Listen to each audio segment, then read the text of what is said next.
I work for NASA and I know what we really saw on Mars. When I was 11, my mother bought me a telescope from a novelty store. It was old.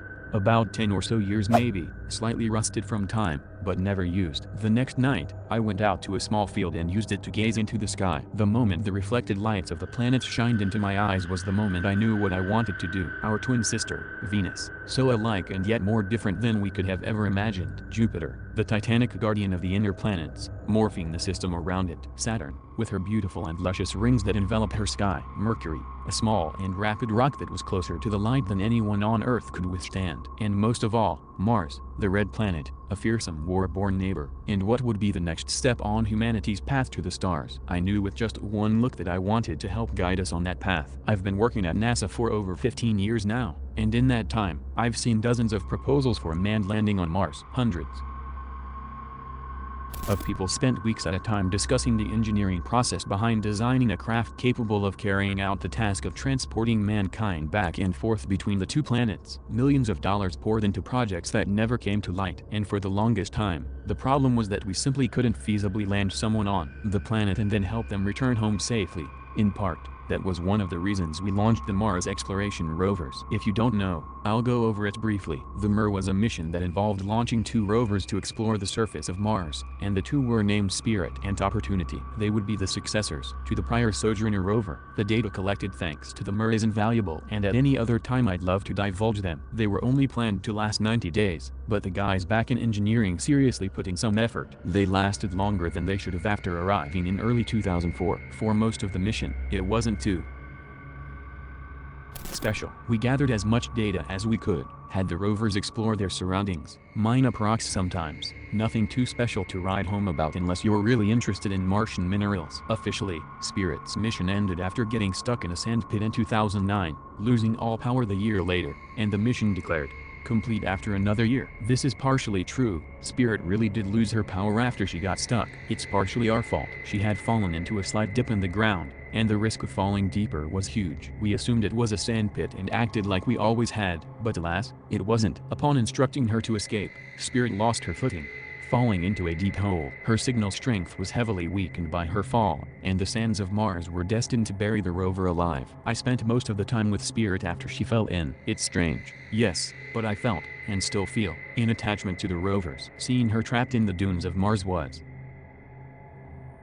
like watching my daughter trip into a well. Still, she remained operational for nearly 2 months, even if the data she was sending quickly became the same tedious graphics and images that were hampered by time. Most of our crew shifted focus to Opportunity, but I stayed behind with Spirit. The closer she got to the end of her lifespan, the longer we had to wait between responses. The last time we heard from her officially was in late March. We tried for months to communicate, partially at my insistence. Spirit was like my child. I wouldn't let her go so easily. My persistence paid off in the end. In late December, Spirit responded to a data request. From what I could tell, she had somehow fallen even deeper, finding a cave. By some miracle she remained upright, allowing us to maneuver her through the cavern. When we requested an image, she obliged, and 6 minutes later, the delay between receiving orders and sending data thanks to the distance, it arrived, and what we saw was baffling, to say the least. It was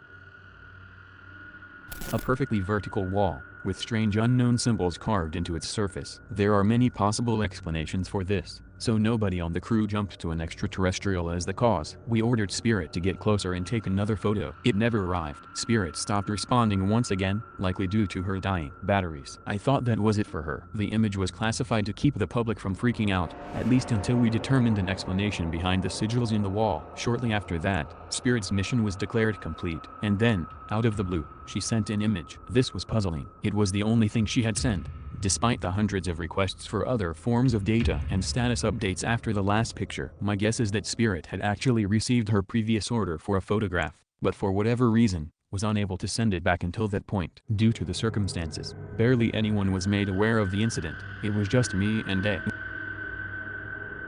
few others who examined the picture. It was pitch black. You couldn't make out anything even if you tried. That is, until someone suggested brightening it. It was still near total darkness, but in the corner, there were 2 very distinct red dots, aimed directly at the camera. We couldn't shake how much they looked like eyes. Apart from that, The cavern was slightly visible, appearing to be a vastly different location than we had last seen. Spirit must have moved significantly, but where to, and more importantly how, is something I'm still not entirely sure of. Most of the attention was drawn to the red glowing dots. This wasn't necessarily proof of anything. There are several possible answers for what they could be. The camera might have detected large pieces of dust, and due to the quality loss of brightening, it appeared much rounder than it really was. It could be a reflection of the rover's lights on the cave wall. That's the answer we settled on, but I knew something was off. I think my colleagues did too. That was the last we've received from Spirit. We stopped trying to communicate with her. We had more important things to put our focus on, namely the remaining rover, Opportunity, and Curiosity, who was to be launched in November. I've always considered Opportunity and Spirit to be twins, brother and sister, with the shared purpose of propelling humanity into the future, taking after their eldest brother Sojourner. I was still studying when Sojourner was active, but I can try and dig around for information on him sometime later. I've heard he has some interesting findings, but I'm getting off track. Opportunity is much the star of the Mir. He lasted for over 15 years on the harsh Martian landscape, powering through dust, rock, and time with the passionate hearts of 7 billion people behind him. Uppy, as he came to be called, was, for a few months, the only active rover until Curiosity's arrival in 2012. Although not as focused on the subject of life as his younger sibling, he still provided invaluable information. I've never been more proud of a little rover in my life than I was of this little guy. Without his twin, Uppy had to function alone, even if only for a short period. Still, I didn't want him to feel alone without Spirit. I'd dedicate her memory to him. Uppy's mission officially came to a halt 2 years ago. A severe dust storm had sent him into hibernation, a sleep from which he would never awake. Last February, we stopped trying to awaken him and bid farewell to Opportunity. That's the official story, and unlike Spirit, it's much further from the truth, and there's a damn good reason for keeping it secret. Although he was supposed to be in hibernation during the storm, Uppy would occasionally send back information about odd, seemingly volcanic rocks. This was obviously startling, and not just because the rover was somehow operating during hibernation, where he was stationed. Uppy wasn't in range of any volcanic fixtures. The only way he could be sending this data was if he somehow reactivated during the storm, and if a group of volcanic rocks just so happened to have been pushed by the winds close enough for him to reach. Needless to say, the chances of that occurring are slim to none. Knowing the media panic that would ensue from the implications, all of this was quickly classified. Opportunity would, officially, be declared as inoperative and would remain that way until further notice. Unofficially, research continued. The same team that worked with Spirit after she fell into that cave was assembled to investigate this mystery, myself included. Uppy would still carry out the tasks instructed of him, and as such, an image was requested. In response, he sent back an almost natural photo of the Martian landscape. Nothing seemed out of the ordinary, except for the rocks. Lying on the ground next to his wheels were 6 perfectly cut hexagonal prisms made out of what looked to be obsidian. Lowering the camera and taking another photo, markings were discovered on the objects. Unnervingly, they were all facing the screen, and perfectly aligned at that. The markings on the objects were strange, to say the least. They resembled hieroglyphics in a way, yet they remained distinctly different. What felt especially eerie was that they resembled the sigils Spirit had found years prior. Scanning them gave us the exact same data Uppy was sending us during the storm. Normally, in a scientific situation, we try to take things logically. The reason we don't accept aliens did it as a solution to every mystery we encounter in space is that, in science, our goal is to find a natural explanation behind all observed phenomena. And in all situations we find ourselves in, there is one. Our goal is to find it. There was nothing explainable nor natural about this. Still, assuming we had just discovered alien life, they should have left traces of something when interacting with objects. That would have been picked up by Uppy during his scans. If Opportunity was the one who placed the objects, that also doesn't make sense. The rocks weren't there before the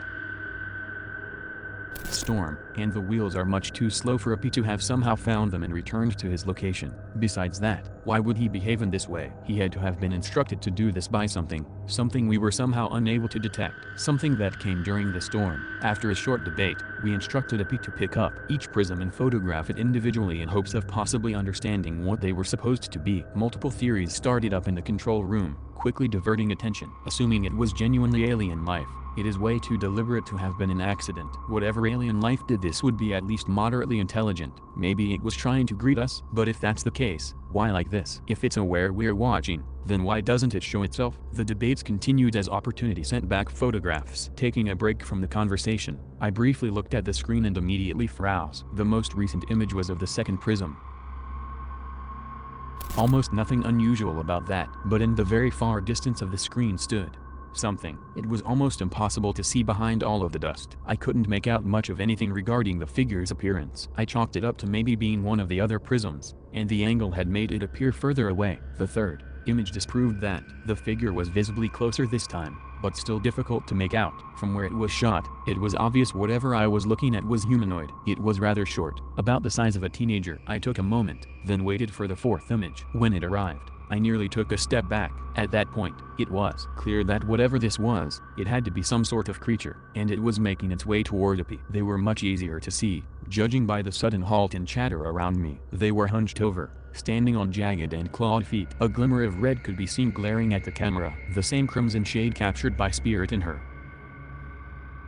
last photograph. Equally red teeth could be seen in the beast's maddened grin, lined around a long snout. It had several large protrusions emerging from the back of its head, almost like tentacles in the form of hair. Hanging above its head were two very long tails, seemingly longer than the creature was tall, sharp thorns covering them, like razor wire. I wasn't afraid of its appearance. I was afraid that whatever this thing was, it was walking on the surface of Mars with apparently no issue. I was afraid of the malice in its eyes. I can't describe what it felt like. They pierced down into my soul, racking my heart with fear until it pounded uncontrollably, as if it was ready to burst from its cage. It didn't feel like it was looking at the rover, nor the camera. It felt like it was looking at us. It couldn't be. It couldn't know. Even if it was aware the rover could see, it couldn't possibly know what UPI's purpose is, and it certainly couldn't predict when the images are taken. The data transmission takes 6 minutes total, from when the order is sent to when it is received, and my heart stopped. The images were 3 minutes old. We were looking at the past. The creature was already at the rover. Before I could even react to the realization, the screen flickered to what should have shown the fifth prism. Instead, the camera was tilted over to face the creature, whose claws were wrapped around UPI's body. Animosity filled its scornful gaze. The crimson red that outlined its eyes and teeth took on a new hue, the same as the red rocks of Mars. From the height of the photo, the creature must have been lifting UPI. The sixth image was never received. Opportunity never responded to any of our communication attempts after it sent that picture. As far as anyone here knows, the creature destroyed the rover, leaving Curiosity alone on the barren surface. Obviously, it was very quickly decided that none of this would become public. Internally, we were a mess afterwards. It was undeniable proof of alien life, which we had searched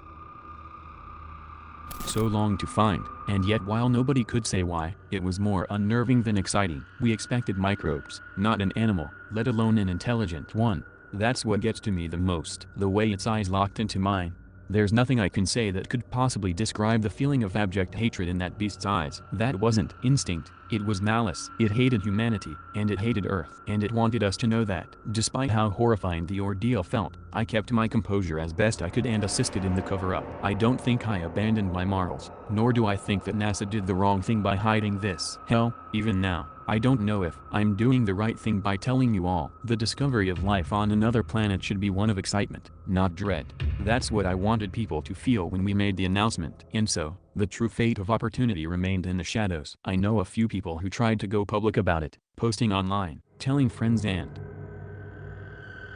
family. Nobody believed them, and NASA knew that. No, they're not dead in a ditch somewhere. There's not a lot of people with the education and expertise necessitated for our means, and besides, it'd be more suspicious if they did end up in a ditch. They did get one hell of a pay cut though, that's for sure. So, why am I finally telling you all about this? Sure, there's no risk to my life, and hey, they can cut my pay in half and I'll still be making more than the average family. But I supported them, helped them cover this, and I even sympathize with their reasoning. Well, it's because of what I saw last week. Due to the quarantine, I've been spending all of my time here at base, monitoring Curiosity's search. Everything was going well, nothing out of the ordinary until that Saturday. It was almost midnight when I noticed it. There it was, in the most recent photograph, just sitting there, tauntingly. 6 hexagonal prisms, each turned towards Curiosity, the creature I had seen, that we had all seen, and chose to deny. It sat atop a large rock, glaring into the camera with a tilted head. Its eyes and muzzle burrowed into a mocking expression. I could almost hear it sneer. Most everyone else was asleep or had left, so the decisions came down to me. I just stood there, dumbfounded. This couldn't be the same creature. It just couldn't be. Curiosity is thousands of kilometers from opportunity. How could it have traveled that distance on foot? I knew by all logic it had to be a different member of the same species, but something in its eyes, the purely crimson dots, it told a different story. They were the same. I saw them through Spirit's eyes. I saw them through a piece. Hesitating and shaking, I sent a photo request and waited the 6 long minutes for a response. I was greeted by the sight of the creature, grinning maniacally. It was gesturing to the ground beneath its feet. Standing there were the prisms, the clearest shot of all 6 at once. The sigils inscribed on their faces as visible as the hatred in the beast's soul. I've still yet to decode what they mean. I requested one more image on the off chance that curiosity was spared destruction. What I saw is why I've finally broken my vow of secrecy. It's why I'm telling you all this. Hell, it's why I might spill everything I can find. Knowing this thing existed on the Red Planet, how intelligent it was, and how scornful of man it seemed to be. That alone horrified me to want to forget the beast. It had crawled from the depths of insanity, the core of the planet of war itself. One single soldier, capable of tearing through the strongest alloys we could construct. Just one. And in the last photo, there were thousands.